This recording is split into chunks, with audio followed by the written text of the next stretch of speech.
हमने ह्यूम के अनुभववाद के बारे में जानने की चेष्टा की और अब हम यह जानने की कोशिश करते हैं कि ह्यूम के मानव ज्ञान के बारे में क्या विचार हैं। लॉक के समान ह्यूम के दर्शन में भी मानव ज्ञान का विश्लेषण और वर्गीकरण सबसे प्रमुख विषय रहा है।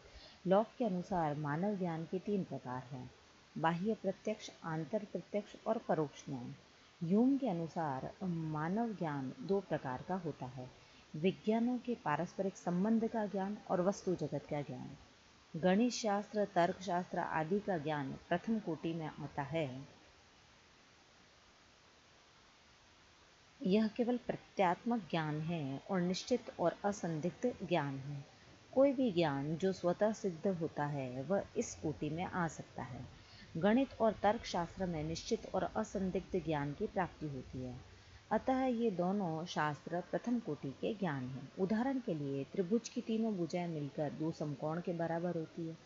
2 और 2 का योग 4 होता है। इस कोटि का ज्ञान सार्वभौम और अनिवार्य होता है, क्योंकि इस कोटि का ज्ञान कोरी कल्पना है। वस्तु जगत से इसका कोई संबंध नहीं है। ह्यूम के अनुसार यह केवल मनोवैज्ञानिक अन्वेषण है। और दूसरे प्रकार का जो ज्ञान है वह वस्तु जगत का ज्ञान है। यह इंद्रिय अनुभव पर आश्रित होने के कारण पूर्णतः निश्चित और असंदिग्ध नहीं होता। इसका कारण यह है कि इंद्रिय अनुभव से हमें सार्वभौम और अनिवार्य ज्ञान की प्राप्ति नहीं हो सकती। इंद्रियों से हमें केवल विशेषों का ही ज्ञान प्राप्त होता है, विशेष घटनाओं का या विशेष पदार्थों का। इन विशेष घटनाओं के आधार पर ही हम सामान्य नियमों की कल्पना कर लेते हैं, परंतु वस्तुतः इनकी अनिवार्यता केवल एक मान्यता है। इनमें अनिवार्यता केवल संभाव्य है। व्यवहारिक दृष्टि से हम विज्ञानों में अनिवार्य नियमों को मान लेते हैं। इनमें काम चलाऊ अनिवार्यता अवश्य है, परंतु इनकी अनिवार्यता केवल संभाव्य है, आवश्यक नहीं। हम कुछ विशेष अनुभवों के आधार पर किसी वैज्ञानिक नियम को अनिवार्य और सार्वभौम मान लेते हैं। संभव है कि भविष्य में हमें इनके विपरीत अनुभव अतः वैज्ञानिक नियमों की अनिवार्यता को एक संभावना मात्र है। भौतिक शास्त्र आदि के ज्ञान इसी कोटि में आते हैं। वस्तुतः भौतिक विज्ञान के नियम अनिवार्य और सार्वभौम नहीं हैं। इनमें अनिवार्यता केवल मनोवैज्ञानिक आवश्यकता है, अर्थात अनिवार्यता कल्पना प्रसूत है, वास्तविक नहीं है। वस्तु जगत का संपूर्ण ज्ञान कार्य कारण नियम पर आधारित है। इसी नियम के आधार पर हम प्रत्यक्ष और स्मृति के परिधि को पार कर लेते हैं। उदाहरण के लिए यदि हम किसी व्यक्ति के किसी अनुपस्थित विषय पर उसके विश्वास का कारण पूछें, जैसे उसका मित्र देश में है या विदेश में, तो वह इसका कारण अवश्य बताएगा और इसका कारण भी यथार्थपरक होगा, जैसे उसका पत्र इत्यादि। इस प्रकार किसी निर्जन वन में किसी यंत्र या घड़ी को देखकर मानव यही सोचेगा कि अवश्य यहाँ कभी कोई रहता था या आया था।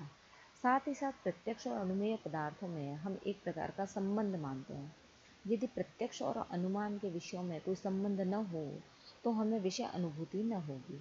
उदाहरण के लिए अंधेरे में जब हम एक स्पष्ट स्वर या संगीत को सुनकर वहाँ किसी मनुष्य के होने की कल्पना करते हैं, इसका कारण स्पष्ट है कि मानव स्वर और मानव के अस्तित्व में निकट संबंध है। इसी प्रकार के अन्य ज्ञान भी हैं जो कार्य कारण पर आधारित होते हैं। हम कारण से कार्य और कार्य से कारण, बादल से वृष्टि और वृष्टि से बादल के आधार पर ज्ञान प्राप्त करते हैं। अग्नि और उष्णता में हम कार्य कारण संबंध मानते हैं और एक से दूसरे का स्वाभाविक रूप से ज्ञान प्राप्त करते हैं, परंतु कार्य कारण नियम तो केवल विश्वास पर आधारित है। इसमें अनिवार्यता नहीं है। कार्य कारण नियम के संदिग्ध होने से संपूर्ण वस्तु जगत में असंदिग्ध और अनिवार्य ज्ञान असंभव है। पूर्णतः निश्चित और प्रामाणिक ज्ञान केवल गणित और तर्कशास्त्र में ही संभव है। इससे यह स्पष्ट है कि कार्य कारण जैसे सर्वमान्य सिद्धांत को संदिग्ध मानने के कारण ही ह्यूम संपूर्ण वस्तु जगत के ज्ञान को संदेहास्पद मानते हैं। कार्य कारण नियम की अनिवार्यता तो केवल एक मान्यता है। इसे अनिवार्य रूप में सिद्ध करना असंभव है। कोई भी व्यक्ति चाहे कितनी तार्किक क्षमता या योग्यता से संपन्न क्यों न हो, वह सर्वथा नूतन पदार्थ की सूक्ष्मता का अंश अवलोकन कर वह उसमें समस्त कारणों और कार्यों को बताने में सर्वथा असमर्थ होगा। वह व्यक्ति विषयों या घटनाओं का आनंतर्य तो अवश्य देख सकता है, परंतु इससे अधिक कार्य कारण का निश्चय वह कदापि नहीं कर सकता। हम एक घटना के बाद दूसरी घटना का अवलोकन कर सकते हैं, परंतु घटना के पूर्ण रूप का हमें इंद्रियों से ज्ञान प्राप्त नहीं होता। अतः हम उसके आनंतर्य को अपनी इच्छा से कार्य कारण का अनिवार्य नियम मान लेते हैं। अब कार्य कारण के नियम के बारे में जो ह्यूम हैं उनके क्या विचार हैं, इसकी जो चर्चा है हम नेक्स्ट वीडियो में करेंगे।